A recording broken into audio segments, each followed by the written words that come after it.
Hello everyone and welcome to this task demonstration. I created a repository for you so that we can have a more interactive way of learning. And you will see that even though there may be a couple of steps, it's relatively easy. Each step is going to be just short as possible. First of all, you need to clone the repository under this video. After you clone the repository, that's what you will see. First of all, what you need to do is you are going to say npm install. Do not forget that Node should be installed on your machine. After you say npm install, you will say npm run dev. And this is going to open the page on your browser. Now, this is our task screen. As you can see, we have 4 steps and one last step. So these 4 steps will be your 4 tasks. In the first task, app ID, then how to create a user, how to acquire a session token, and finally, how to initialize a user. First of all, let's look at an example. I'm going to click on get app ID.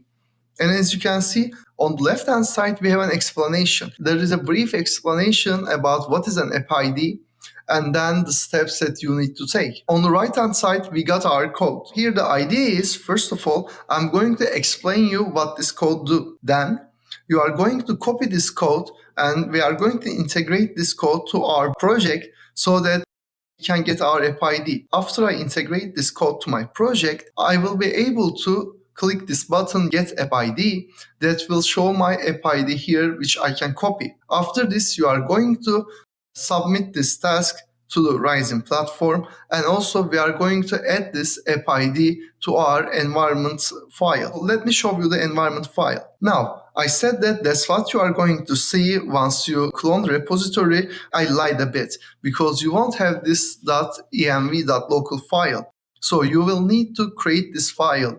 We have this file because sensitive information like API key or any other sensitive information, we don't want to post this online. Let's say creating a project and you want to push this code to GitHub, then you don't want your API key to be on the GitHub.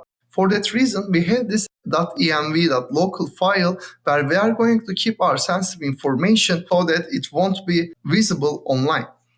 So let me show you the environment file. Now, this will be the end result at the end of this section after you finished every task. What we have here is first of all, API key. Before starting your project, integrating the code to your project, you will need to create this next public API key. After that, once you get the app ID, you are going to create and write the app ID here. After the next task, you will have the user ID, user token, encryption key, challenge ID, and everything that you are going to need. This will be the section where we are going to again store our sensitive information. As you can see, I have here the user token. In general, it doesn't make much sense to put it in the environment file because it's only available for an hour. The reason that I integrated this into this file is that once you look at this file, you can see that what you are going to need for your project at a one glance.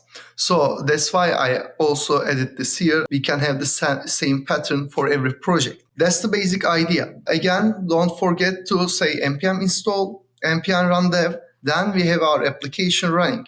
After that, we are going to create this .env.local file, and you will put this next public API key so that you can begin your first task. In your first task, you see that there is a src or source folder. Inside this source folder, we have this app part. So once you click on this app, we have a couple of more folders. It's like a Russian doll, I know. Under this API section, you can see that we have names. So your first task is to get app ID. For that reason, you are going to go to the get app ID folder, and under this folder we have road.js. Once you click on it, as you can see, this is empty. So you are going to paste the code here, and that's going to do the magic. And again, don't forget to API key because we will be using this API key on our code. So that's how the task will work, and at the end of each task, you are going to retrieve some information that you are going to share with us so that we can see that you successfully completed your task. Thank you very much for sticking with me so far, and hopefully I will see you on the next lesson.